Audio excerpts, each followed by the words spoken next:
So today I have Nils with me, and he has a YouTube channel. What's your YouTube channel again, Nils? Well, I keep changing it. Let me see what it is. Let's see. Right now it's called Asian Romance. Yeah, it's been that one for a while. Asian Romance. Two words. I've watched your YouTube channel for a few years now, but you've kind of taken a break, right? Are you still? I'm still active, but not posting a lot of videos. There's comments coming in, so I edit that every day, and there's questions. I get an email. I even have an online course for those who are interested. So yeah, I'm still active, but not as active as I was, say, 2 years ago. And you've lived a lot of places in Asia, is my understanding. A lot of places in the Philippines, been a lot of places in the Philippines. Could you tell me which countries in Asia you've been to? And other places in the world, if you've lived other places and considerable time in other places in the world. Yes, I grew up in Norway, same as yourself. But I spent most of my life in the US. And then after my divorce, I fell in love with Southeast Asia for a number of reasons. Traveled around China, Thailand, Philippines, Singapore, Vietnam, a whole bunch of places all around Southeast Asia, and then finally settled on Philippines, especially Makati. After I had visited a bunch of cities, I really found that to be what I'm looking for. I'm a city boy. I don't necessarily like noise and traffic, but I found Makati is like a little Beverly Hills, or like a little gem within the crazy Manila. I don't like Manila per se, but I do like Makati because you don't need a car, you don't need a motorcycle, you can walk 2 blocks maximum to everything you want: restaurants, groceries, entertainment, whatever. You never ever need to think about danger from traffic and motorcycling and all that. So that's why I like it. And then 2 hours drive, you can get to a beach. You need to rent a car or hire a taxi to go to a beach, but it's 2 hours away.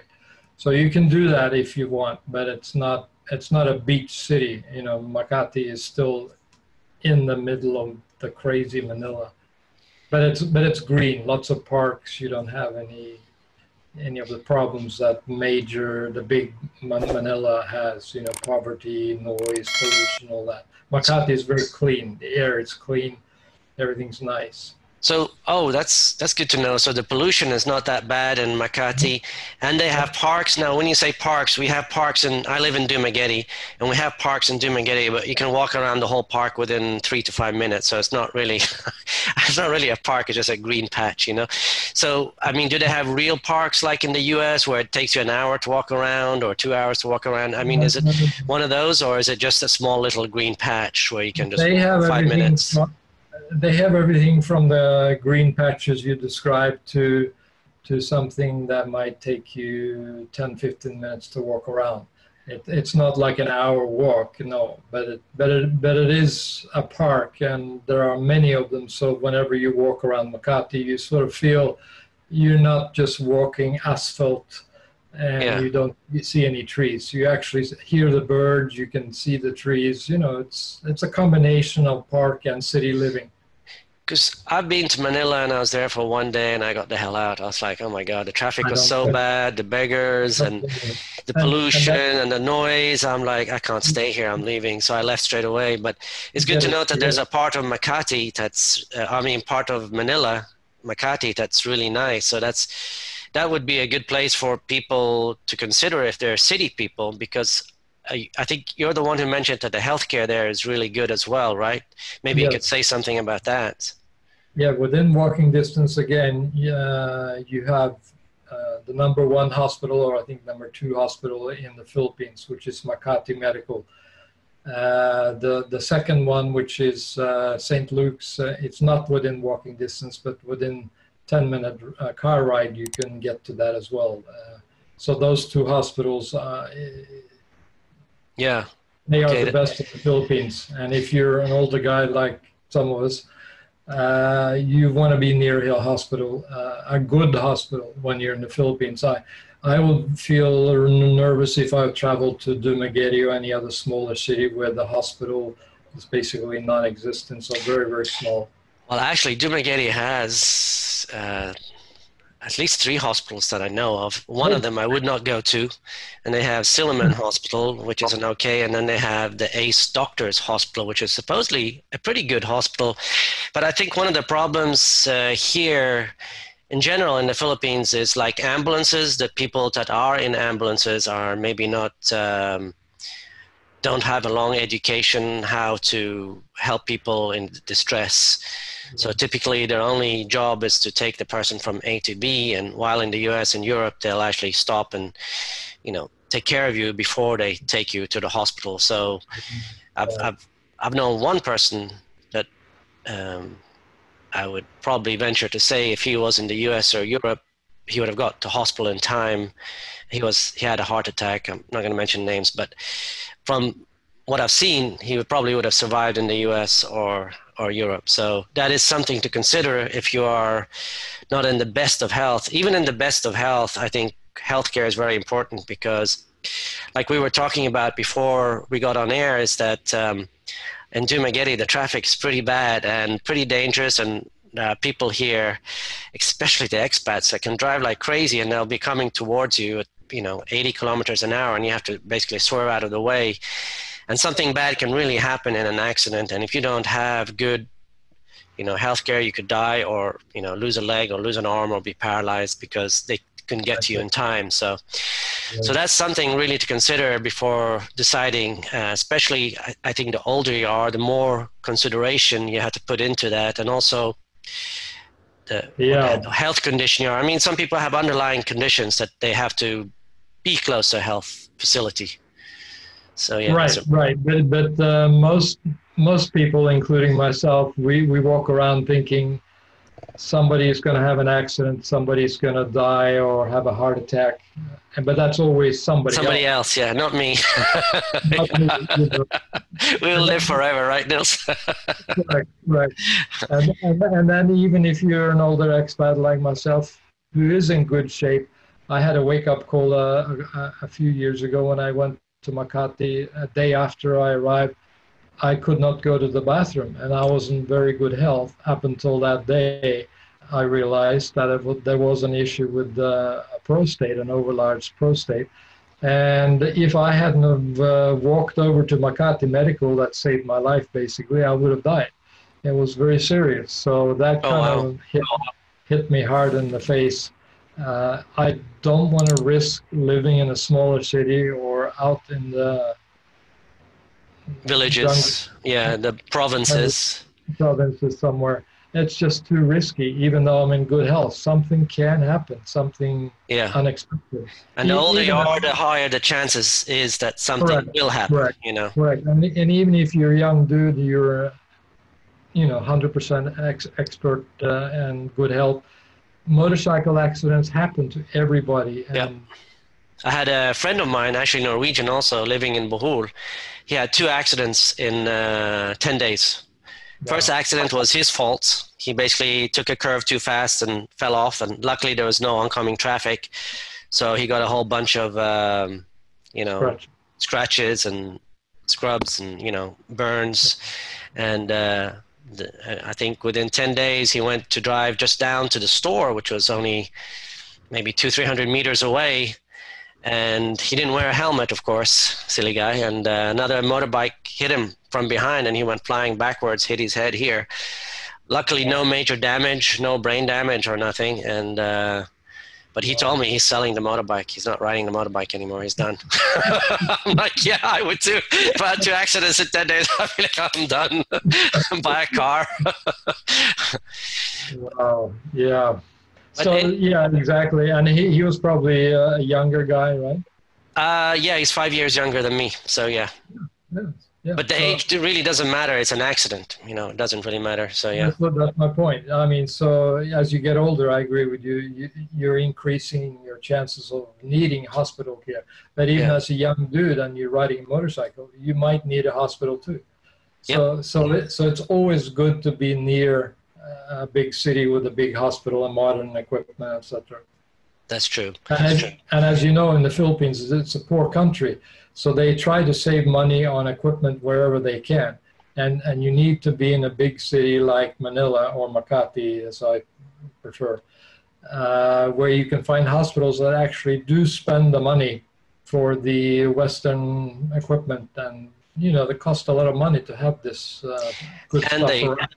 probably have doctors with more experience, you know, Yes, to have. most of the doctors that I've seen and visited in Makati Med and St. Luke's, they are trained either in Europe or America or Singapore, so they have overseas experience. They're very good. In fact, I prefer seeing my doctor, my regular physician in Makati, because he's a holistic. He was trained in both Chinese medicine and Western medicine, so he takes more of a holistic approach to healthcare.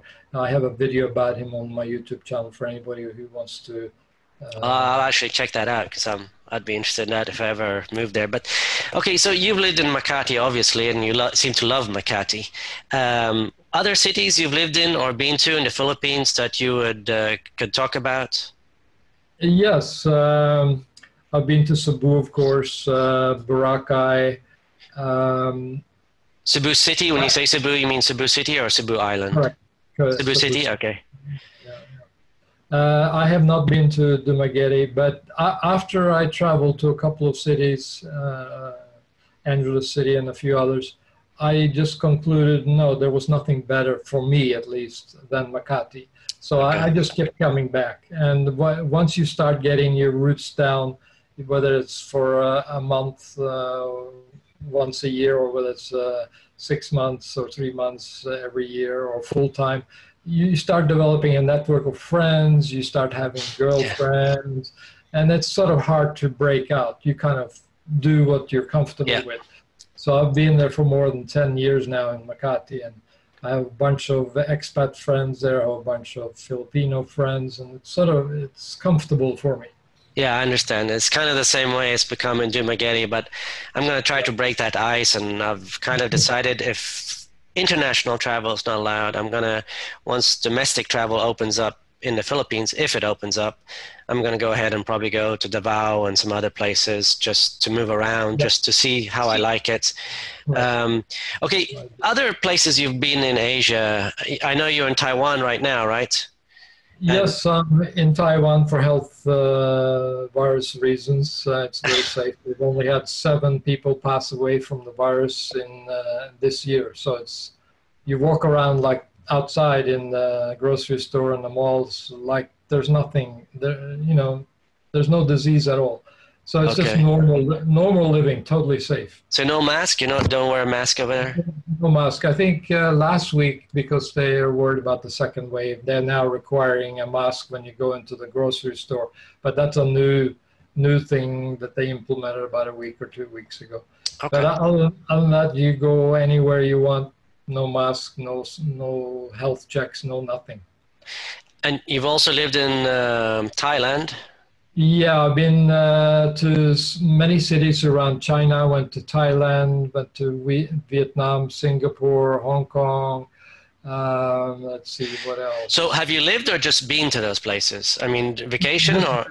Just visited. But Thailand, I did spend some serious time. I had a girlfriend that I was seriously considering getting married to. And that I got out of that the last 1 minute before 12, so to speak. Well done. You didn't go into the trap again. And I just got totally scared and didn't go back to Thailand for several years after that. Thailand is in my opinion, the strongest competitor to Philippines. You know, where, if you don't mind me asking, Bangkok or Phuket? Bangkok. Yeah, you know, some expats, they like going to Pattaya, you know, the party town. Yeah, but that's just too much sleaze for me. I like normal living. When I go to a foreign country, I usually try to avoid all the expats, although I do have expats friends. I like the local culture. I like to mix with the local people. Yeah. So in Bangkok, you can have either. You can just live in a local area and then see your expat friends at night or whatever. it's whatever you like. But when you're in Pattaya, it's like it's expats everywhere. You know, it's hard to get away from them. Yeah, that's true. It's like Dumaguete. Yeah. So you've lived in Taiwan, Thailand, and the Philippines. You've been to other countries, but those are the three countries you've lived in, right? Yes. If you compare like the food, if we start with food, which would you say has the best quality of food and variety of food out of those three? Taiwan would be number one, Thailand number two.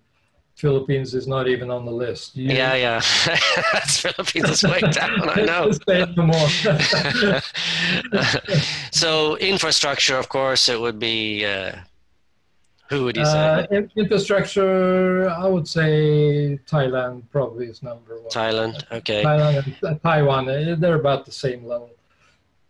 And then cost of living, Cost of living, I would say Taiwan. It's cheaper than both Philippines and Thailand, yes. Really? For this apartment right now, you cannot see too much. I'm paying $500 a month, and I could not get an apartment in Makati that cheap. Even though this is a studio, it's a one-bedroom studio. I could not, well, maybe I could get something in Makati for $500 a month, but it wouldn't have a split-level aircon, which is... Yeah, it makes a big difference. Hard to find in the Philippines. For some reason, they try to save money and they put in these noisy window air cons. And anyway, expensive to run. So Taiwan is cheaper. I mean cheapest, and then Thailand will probably be cheaper again than Philippines. For some reason, the prices in Makati are just sky high. I don't know why. Maybe it's the Chinese or the old foreigners. They want to live there. So the prices get pushed up, but it's not cheap. I mean, you could expect to pay maybe $1,000, maybe $800 to $1,000 a month for an apartment in Makati, you know, with the normal Western amenities. Yeah, which is kind of expensive because I've looked at one of the places I'm considering once it opens up. It's actually Kuala Lumpur in Malaysia. Yep. And I've looked at condos there, and like you can get a really nice condo for $400 with really nice amenities, you know? Yep, I've been there too. I love that place. And once things opens up, that is a city I want to visit again, for sure. Yeah, I'm thinking about living there for probably 3 to 6 months, and then maybe try Vietnam out, and maybe Thailand, and then maybe head on over to Europe for a while. So no, the only reason I don't like Vietnam is the dating scene is difficult, very difficult. You know, it's funny. I have so many comments on my YouTube channel about that, and some people find dating in Vietnam is actually wonderful. You know, it's just how people perceive things is completely different from one place to another. Like, wow. So I've always heard that dating in Vietnam is difficult, A, because of the language, B, because of the culture, that they prefer to date a Vietnamese girl just prefers to date a Vietnamese guy and not a foreigner. Like in the Philippines, if you're a girl, you're dating a foreigner, all your friends are like jealous of her. So it's like a status thing here, right, to date a foreigner. While I don't think it's the same in Vietnam, I think they probably just maybe even look down on you. Why are you dating a foreigner and not a Vietnamese? So it has something to do with the status and all that stuff. But that's what I've heard too. But I was surprised when I heard that on some of the comments that they said no, dating in Vietnam is actually great. So that's that's a very easy test anybody can do when they arrive in a foreign country to see how easy it is to date. You just walk into any mall, totally random, and you just circle around. If you get eye contact and you get smiles and without doing anything special, you know there's a chance of having a date. But if everybody ignores you, don't treats you like a ghost, sort of like being in America, then you know dating is going to be difficult. And it's a little bit like that here in Taiwan. Although if you walk up to somebody, they will smile, they will be polite. It's not like dating in the Philippines where they follow you, turn your when you walk by, and they're smiling, and there's like, and if you engage in a conversation, it's like immediately, oh, where are you from? Are you married? Immediately they want to hang on to the conversation. They don't want you to go. Yeah. it's so different. But some places, in some cultures, it's kind of, they're cold to start off with, but once you break the ice, they warm up very quickly. I don't know if that's the case in Vietnam or Taiwan or any of these other places, but in the Philippines, it's almost in your face. I mean, I'll go out with my girlfriend and I'll be sitting across from her, and it's obvious that she's my girlfriend because we're kidding, holding hands and whatever. And I'll have girls like behind her keep looking at me like, you know, it's like, it's kind of, she calls them snakes. She actually, term for those women, she calls them snakes. So I'll tell her when we leave, I'm like, oh God, another snake. It's like, yes, I woke up to the hard fact, realities of the Philippines. That's a common thing where Filipino girls, they will steal their best friend's boyfriend. Yep. It's a common thing. Yeah, it's pretty, it's like they're fighting, like the whole bunch of girls fighting for you. And like, I mean, I look at myself, I don't think I'm anything special, but like over here, I feel like I'm a king or something. It's hard to explain. And the thing is, I try to explain this to people abroad, like the dating scene here. And it's like, I mean, I was married to a Filipina and I'd been here multiple times, but I really didn't understand it before I lived here for 6 months. I started understanding the concepts here of dating. So it takes a while for things to sink in. And what I tell people before they come over is just slow down. Don't get in a rush, you know. The girl you first meet was going to want you to engage and marry you, and she's going to want to have you. You know, because she knows what's out there. And I told people, you know, don't meet a girl at the airport, you know. Just take your time for 6 months to a year, date many girls. And if in the end you find out that the first girl you dated was like the perfect girl, you know what, more than probably she's still single, you know, so you just go back to her and say, hey, do you remember me? And you're off to the runs, you know. Correct. Yeah, if there's two things I can knock into somebody's head that's watching this video is, when they come to the Philippines, is don't, just like you said, take it slow. Don't you know, go and fall in love with the waitress at the airport when you land in the Philippines. Take your time. and the second thing is, don't bring a Filipina back to your home country or have that as a plan, you know, immediately. That never works out. When the Filipinos go to USA or any other European country or Australia, their mentality within 2 years will change to a westernized woman, and you'll lose her. You know, well, I've seen it both ways. I can speak to this because I was literally married to a Filipina that came from the Philippines. So, I mean, that relationship lasted 6 years, and it was a good relationship.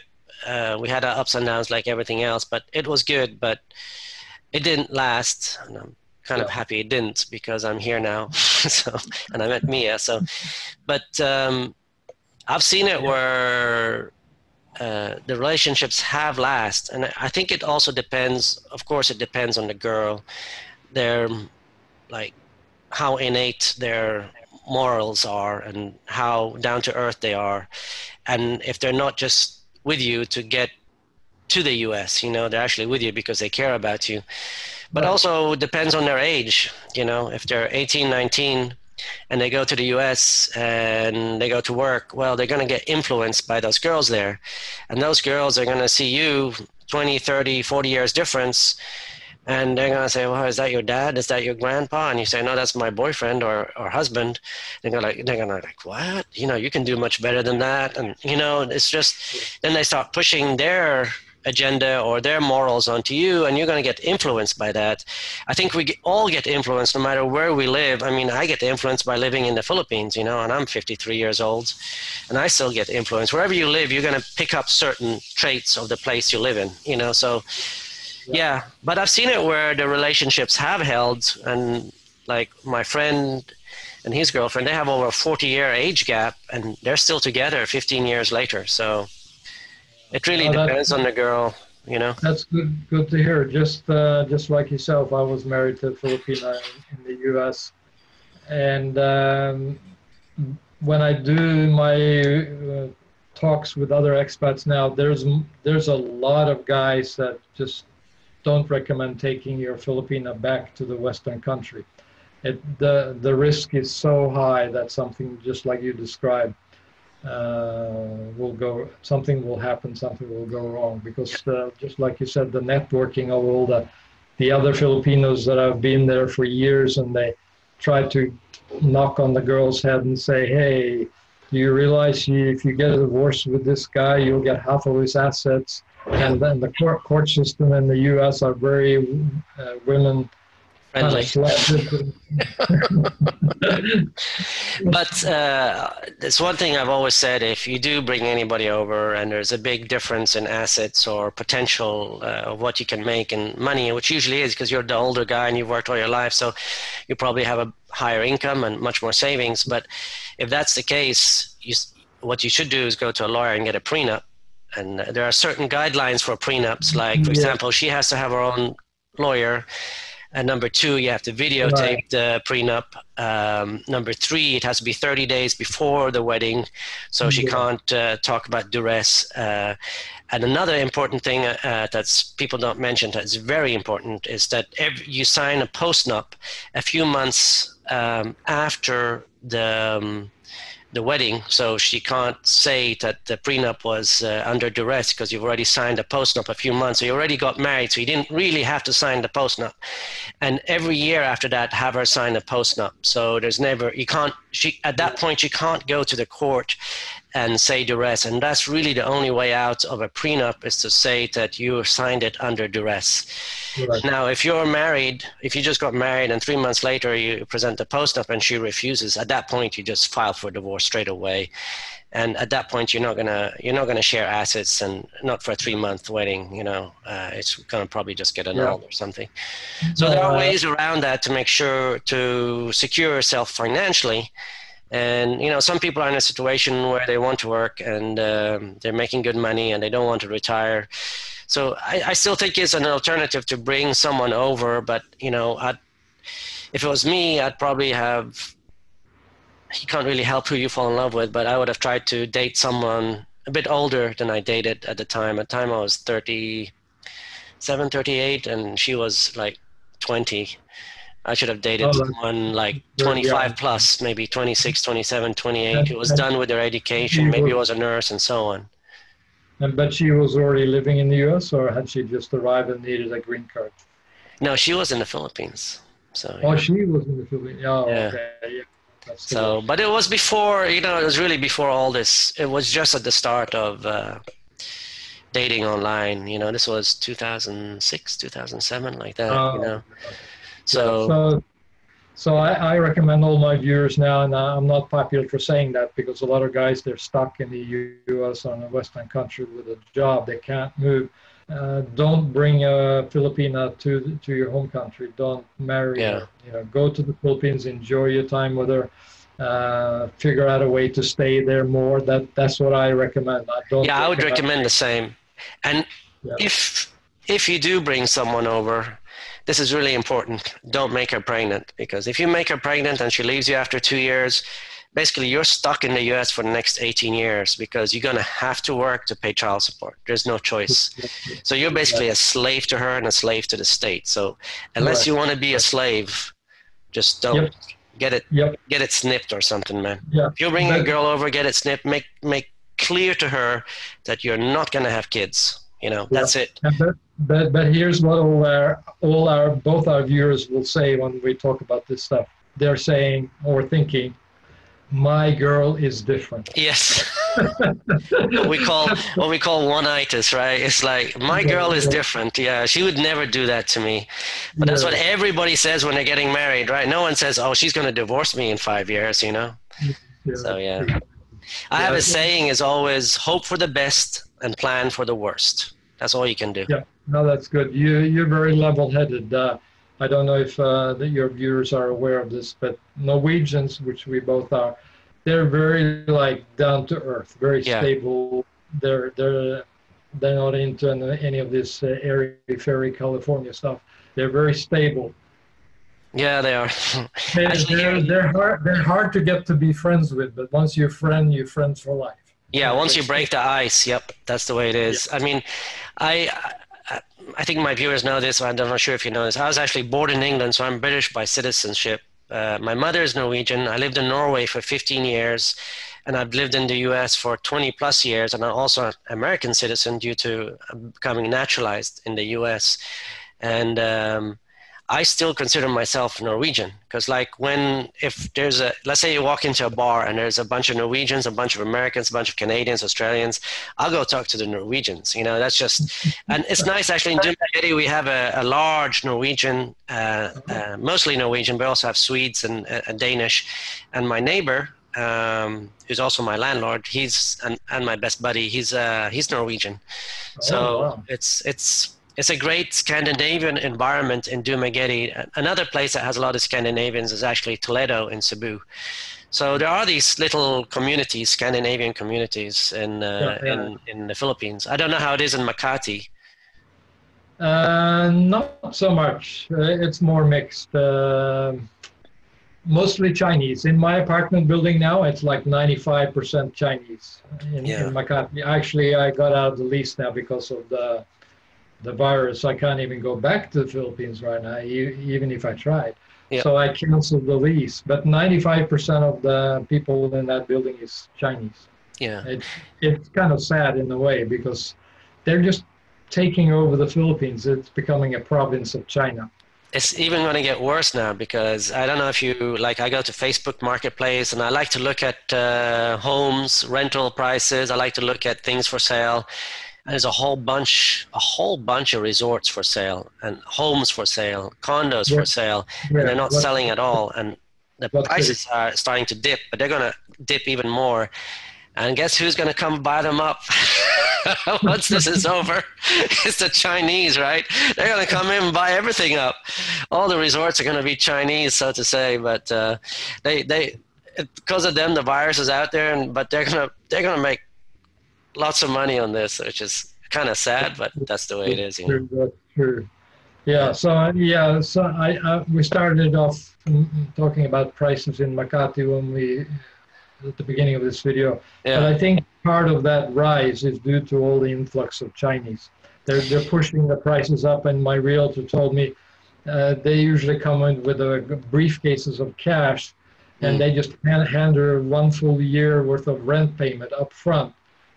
Not even the owner's not even asking for it, but they prepay 1 year's worth of rent. So you can't compete with that. I'm maximum paying maybe 2 months of security deposit, but the Chinese, they come in and they pay the whole year in advance. But really, I'm a bit off topic here, but the economy in China is going way down, so that might start changing. And the economy in the Philippines, I mean, it's taking a crash. When Jollibee has to close down 250 something stores, that's a sign that things are going really bad, and I think prices are going to crash. So from the crash back to what it was before is going to take a few years. So advantage for us, disadvantage for the Filipinos. Right. But there's a lot of absentee ownership in Makati. You can do an experiment. It's very simple to do. Just go out any night you want in Makati, pick an apartment building that has that's not an office space, and just look at the number of lights that are in each apartment. I can guarantee you no more than 20% of the lights will be on any given night. Yeah. So there's a lot of absentee ownerships in those buildings. Some people are getting, like in Cebu City and probably in Makati and other places, once the economy goes bad and a lot of people are leveraged, so they might own, a Chinese person might own 10 condos, but he's loaned 50% or 70% from banks. Right. And now no one's renting through Airbnb, no one's staying long-term, so he's having to dip into his savings. At some point, he's going to say, well, I have to sell condo A, B, and C to retain the 7, right? So at that point, you'll see prices really dipping because everybody's doing the same. So, So. But right now, they're just holding. I think they're just hoping the virus will pass and everything will be back to normal. But I agree with you. At some point, the domino effect is going to start and everything's going to dip. Yeah. So we talked a bit about food. Now the food in Makati, I'm sure is great. There's much more variety than in Dumaguete or Cebu City, I'm assuming. The shops there and the restaurants. Tell Taiwan is great on food, right? And Thailand is great on food. It's number one or way up there. I mean, Thailand is considered the number one food in the world, but now I really like Taiwan. I would say it's number one. And Taiwan is number one? Okay. And safety-wise, where would you say, which country, I mean, Bangkok versus Makati versus Taiwan, where would you say you feel safest? I think if you want to split here, you could say a democratic country like Taiwan is safer than any other country. But you should just use common sense. Don't walk down in a dark alley late at night. Don't hang out with drunk people in a bar or something and start fooling around and talking to people outside.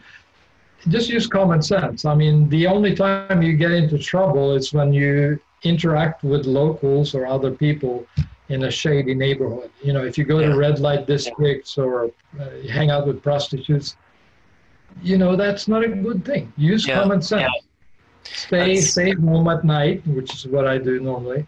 And in the daytime, go to malls, go to business districts. Don't go to, you know, shady places. Yeah. No, I agree. I find the same here. And I find as long as you are respectful to people, they're typically respectful back, you know, as long as you're not screaming and shouting. And I've seen expats here, you know, they get pissed off at the waiter and they're shouting at the waiter. And what they don't seem to understand, you know, you're kind of making them lose face. And, you know, one day you're walking down somewhere and they see you and they got their 3 best friends there. You know what? Might not be good for you, you know. So just be respectful to everybody and be kind, and everything seems to work out. And with that attitude in mind, I would say you could walk around anywhere in Bangkok or the Philippines. And you'll be totally safe. Nothing will ever happen to you. Be respectful. That's very simple. Just common sense. The Philippines has actually improved drastically since the first times I was here. You know, you don't have all these drug people on the streets begging for money, and some of them trying to pickpocket you. Really? It used to be a lot worse. In Dugeri? No, actually in Cebu City, the first times I went there, actually some boy and girl tried to pickpocket me, and they didn't succeed, but they tried. And it was just, I was actually just going down from the hotel to the drugstore because I needed some medicine. I had some food poisoning, and on the way back, they tried to you know, pickpocket me, and that didn't succeed. But anyway, that's a different story. And cost of living, we already talked about. Philippines was probably higher on the rent, but cheaper on other things, I would assume, while Taiwan was cheaper on the rent. Is that right? Correct. Okay. Yeah, the living costs in Makati are higher than most Southeast Asian countries, probably because of all the expats. But would you say, because you got the rent, right, but you got other variables like the cost of the restaurants, coffee shops, traveling, would you say it evens out with that, or is it still higher? I wouldn't focus so much on that, because the living costs are mainly due to your rent. And that's the largest component. If you go to get a bank loan in the U.S. And you want to borrow some money, the first thing on the application is how much you pay in rent. You know, that's usually 35% of your income. Usually. People spend, it's about a third, third of their life on rent. You know, So there is a good website called numbo.com, I think it is. You can just type in any city in the world and it'll list the cost for rent in any of the cities you type in. So I don't consider food to be even worth talking about. I mean, if you go to Starbucks and pay $5 per cup of coffee, you can do that in any city of the world you want, and you can rack up a huge bill by the end of the month if you spend $5 every day on coffee, or twice a day on coffee. I mean, but if you avoid those Western conveniences and just eat like a local, food is just insignificant. Well, for me, food is actually probably 20-30%. I eat out a lot, but we also make food at home, but coffee, eating out, and then traveling is also an expense. So my rent is with electricity and everything. Yeah, it's about a bit less than 30% of my my cost, my total cost. So eating out is it's probably eating out and coffee and everything is probably another 30%, and then the other 30% I'm not sure, but all the other stuff. But you spend a lot of money on food then, but it depends on how many times you eat out and at what restaurants. If you eat Western food, the bill is going to go very high. Yeah. You know, they charge 5 times the normal price, or at least 3 times the normal price for Western food. Don't know why, but you can really spend some money in the Philippines. But the local food here in the Philippines is really not that good. So you don't really, it's not like being in Thailand or Vietnam or Malaysia, you know, where you can go out to these local places and get a nice meal for $2. You know, you go out here and you get a local meal for $2. I don't know. Exactly. I'd rather pay $5 and go get something really good, you know? Yeah, no, that's one of the drawbacks with the Philippines. The food is an issue. Yeah. But in Taiwan and Thailand, like you said, you could spend $2 and get a good meal. You don't have to buy Western food. Yeah. So I think we've been on for a while, so maybe we should wrap it up. So maybe you could wrap it up by telling us which place you prefer to live in and why. Like out of all these places, if you could only live one place and you had no choice, you could live there, it had to be there the rest of your life, which place would you choose? Well, it depends on your interest in life. I mean, most guys are interested in having a love life.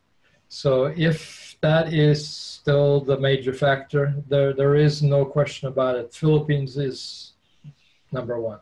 Over Thailand, even over Thailand, because I heard Thailand. Yeah. Yes. Okay.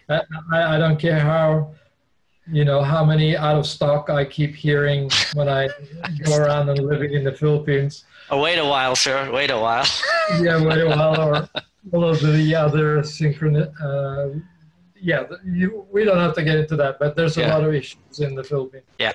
Despite all of that, if you want to love life, you want to have a normal relationship with a female, there's no question. Philippines is it. That's the place. Yeah. And I'll add to that, if you do come to the Philippines, you have to come with an acceptance type of mindset. I mean, you've lived in the U.S., Nils, I've lived in the U.S., and we know it's like this, right? Get it done, get it done, get it done. And, you come here with that mindset, and you're going to get really mad if you come with that mindset. You have to change that mindset. It might take a while, but you have to just accept. You'll see a lot of weird stuff here, and you'll illogical, no logic at all, and it'll drive you crazy in the beginning, but you just have to accept that this is the country, this is the way it is, and once you start getting into that acceptance mode, it becomes more fun, so sometimes I see stuff and I just completely shake my head and I think to myself, well, it's a good life anyway, so we're not in the Philippines to enjoy the food or the beaches. We know why guys go to the Philippines. It never changes. It's the same. Love life. Well, I kind of disagree with you there, but love life is important, but there's a lot of good stuff here. The nature is beautiful. You got the beaches, you got the waterfalls, and the people. The people are really nice, and the cost of living is cheap. So, but yeah, if you wanted better food, better infrastructure, more logic in whatever you're doing, safety, better hospitals, you'd probably choose somewhere like Kuala Lumpur, Malaysia, or you choose somewhere like Taiwan, or there are many other places. But yeah, the icing on the cake in the Philippines, I agree, is the women, obviously. But what some people like to do actually is they'll come here, they'll spend a year or two, they'll meet someone they really like, they'll date a while, and then they'll meet that special someone, and then they'll say, okay, why not spend a year in Vietnam? Why not spend a year in Malaysia? Why not spend a year in Thailand? And you can do that. Always have that mindset. Don't get bogged down when you come here. Don't get materialistic. Don't buy a big house or rent a big house and start filling it up with stuff, because then you are stuck. Have a minimalistic lifestyle and think what I want here is experience, because then you can experience Vietnam, then you can experience Thailand, and within those countries you can experience different cities, different provinces, and you can really live the life, you know. And I would also say this to viewers who are considering this: if you are financially capable, it's better to retire early and go do stuff. As long as you are done with work. And what I mean with work, like I kind of want to go back to work because I miss working. So I like, there's a part of me that feels I'm not done with working. But if you're like completely burnt out and say, I don't want to do this anymore, or if you have a hobby that you can maybe monetize or just do it to help other people, some type of hobby, this would be a great type of retirement, because especially in the Philippines, you can show people how to do things if you're an expert in a certain area, and they're very appreciative, you know. And there's a lack of type of leadership here, and if you can implement that and show that here, they're very appreciative. So yeah, but don't start a business, don't buy real estate in the Philippines. Why do you say don't start a business? That's interesting. I have had friends who've tried it, and there are just too many complications, not only legally speaking, but they have a different mindset, as you mentioned before. The Filipinos, they're in it whenever they have a chance to take something, not necessarily honestly. They take it, you know. Yeah. So you could end up being robbed, stolen. You end up with the short end of the short stick out of the long and short. Yeah. And real estate, same thing. The exchange rates, they fluctuate between in the last 10 years, I think it's been 37, as low as 37, high as 55 to the US dollar. So depending on when you buy real estate, you could be really whacked. And plus the real estate agents and the brokers, they all cheat. I've had friends that have accepted money for a real estate deal, and then the real estate broker left town, never gave the money to the owner. So there's all kinds of monkey business. So my two rules are: don't start a business, don't buy real estate. There's no reason to. When it comes to real estate, there is a law here that foreigners can't own land. And you can own a condo, but only if in that condo unit there's more than 60% Filipinos that own condo. And that's never controlled. So if there was some type of lawsuit or something, you'd probably end up losing the condo.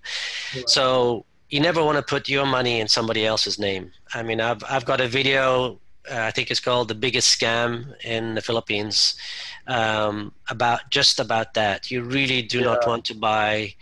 I've known people here that have bought land in their girlfriend's name, and once the house is done, they kick them out. And I have friends now building houses or bought lots in girlfriend's name, and I've warned them, but they still continue on. So it is. All you can do is warn people, but they don't seem to listen, so it doesn't really help. My girlfriend is different. Yeah, my girlfriend is different. She would never do that to me, yeah, right? That's what everybody says. Yeah, but my girlfriend is actually different, okay? You know, that's, you know, but now today with all the warnings, I completely agree with you on real estate. On business, you have to be very careful, because I think there's a law that says, again, 60% of a business has to be owned by Filipinos. And now you can put, you know, 100 names, Filipino names, in that 60%. I've known people who had businesses here and things have gone well, especially in Makati.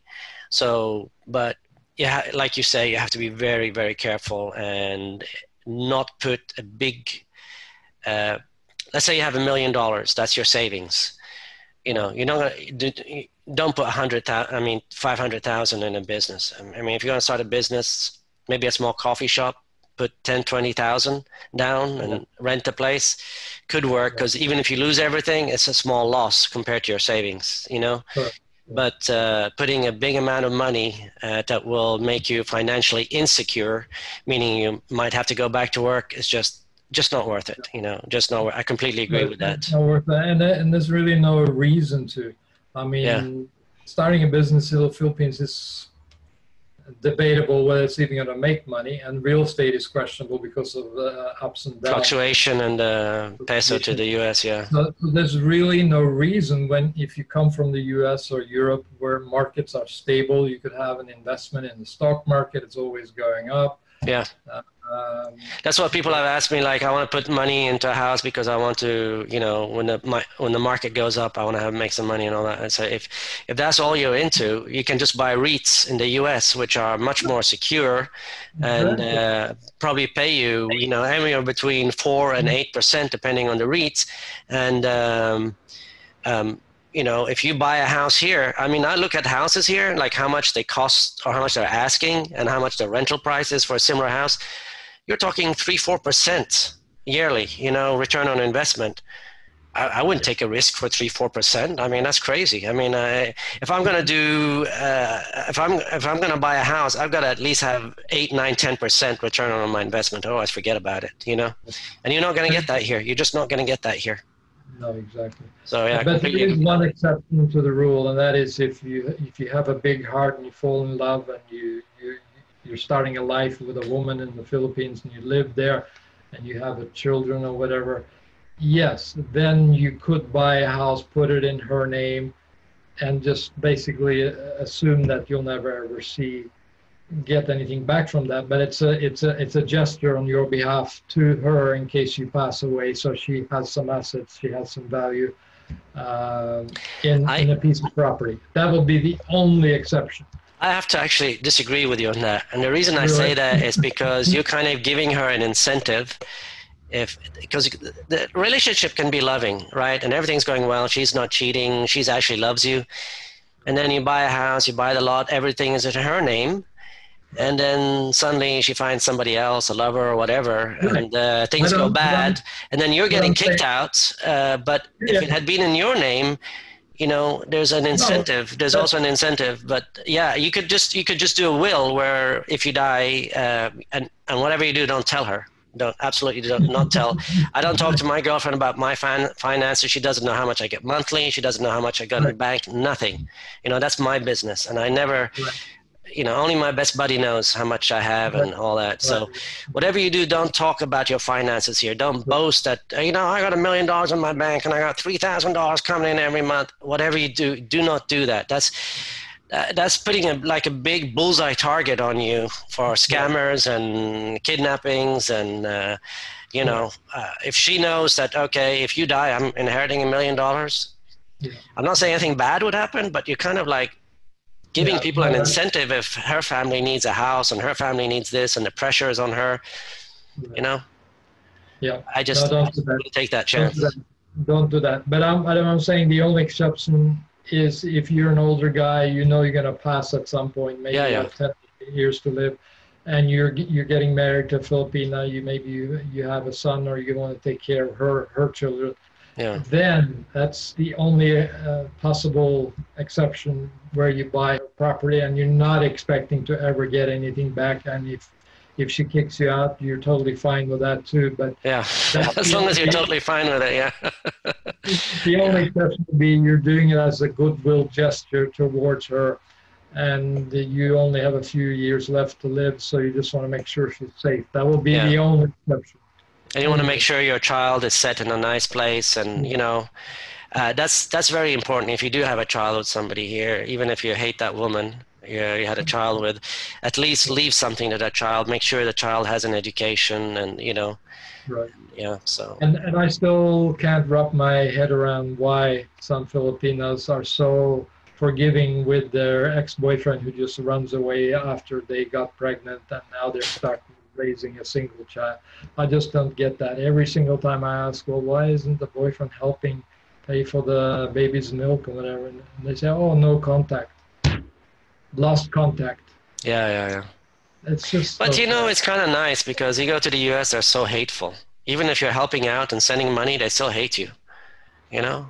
Yeah. But I mean, I have friends here who pay child support. You know, a lot of child support, almost $1,000 a month. Yeah. No, that's 50,000 pesos for the Filipinos watching. And they have no contact with their kids, not because they don't want to. It's because the mother has put a lot of bad stuff against him, and now they hate their dad, you know, because I had contact with him the first 3-4 years, and then she just, you know, made it so I couldn't have contact. And they're still paying child support. And I'm like, it's just so sad. It's so sad that they're so hateful over there. It's the other extreme there. Yeah, the other extreme is one there. I think I prefer the Filipino type, you know, the kindness, the goodness, and the hatefulness. Yes, but I was bringing that point up because the culture is different in the Philippines. The really mothers are the females are so forgiving towards the guys, you know, when they run away. I would, of course, never do that, but it's just so strange to see in front of me that this happens in the Philippines every day. Yeah. Very strange. Yeah. Well, let's wrap it up. Nils, do you want to mention your channel again? Yeah, it's Asian Romance. Just type it in YouTube and you'll see it. And I'll put a link below in the description to his YouTube channel. And this is Paul's Asian Adventure. So you want to say anything else, Nils, before we wrap it up? No, that's it. Good to catch up with you and two Norwegians chatting about the Philippines. Yeah, we should do it in Norwegian next time, yeah, for the Norwegian people. We should have the Viking horn helmet on next time. Okay, well, nice seeing you again, Nils, and we'll talk again shortly. Take care. Yeah, that's good. Bye-bye.